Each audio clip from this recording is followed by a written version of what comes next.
Alrighty, we'd like to welcome everybody back to practicallyandroid.com, where we go through practical and beneficial ways to use your Android in everyday life.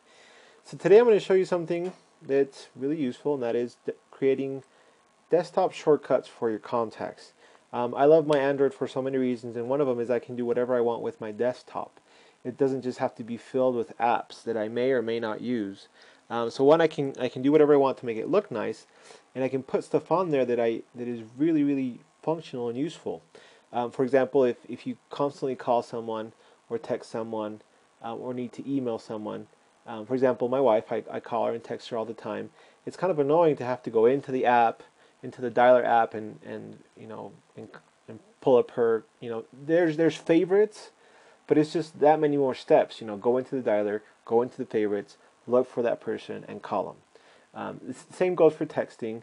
You have to go into the texting app, type in the person's name who you want to text, and then start writing the text.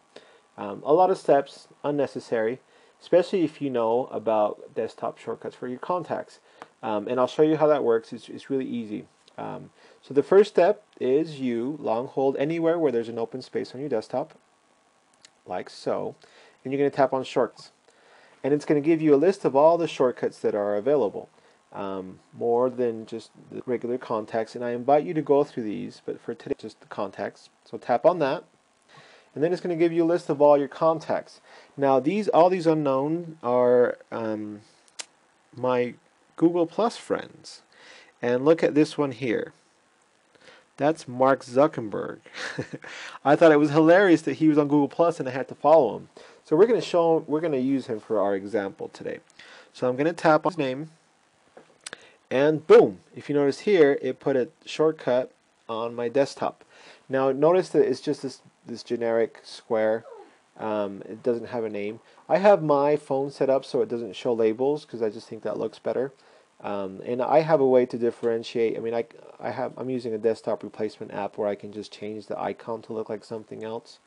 Or if he really was my friend, I probably have a picture of him in my photo gallery, and I can change it to that. But most phones, it'll already, if you have a picture in there for that person, it'll already put it on there. And you probably have labels, and you can do that as well. But let me show you how it works.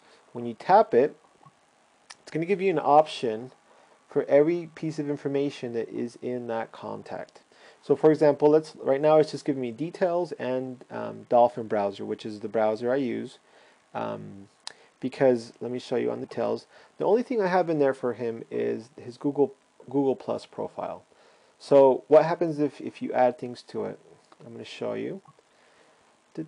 Okay, so I'm going to add a phone number and so 555-555-5552. An email as well. And it's going to be blah blah blah blah blah at blah blah blah blah blah blah, just to save some time.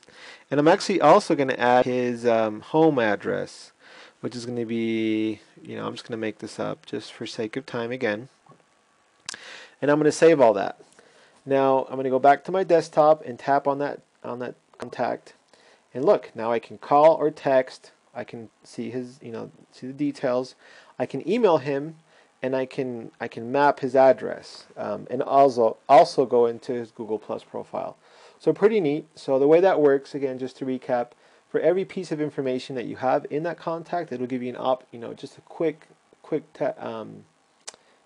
way to access that info, which is super convenient. So now, predominantly, you're probably calling or texting or emailing these friends. So you don't have to, go into the app and, for example, let's say I'm going to tap Mark Zuckerberg. Now again, remember, this process takes longer for me because I'm recording this video, but there you go. It goes straight to it, and I can just start typing. Blah blah blah blah blah blah blah. So pretty useful.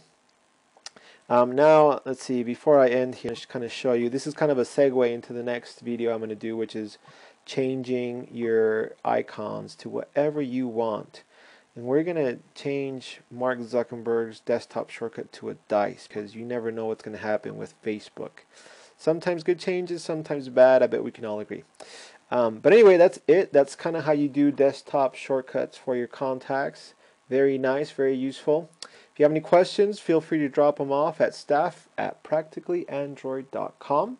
Or you can go on practicallyandroid.com, and on the right-hand side, there's a link that says Android Questions. Click on that and just drop your questions. So remember, for a more practical life, practicallyandroid.com. Take care, y'all.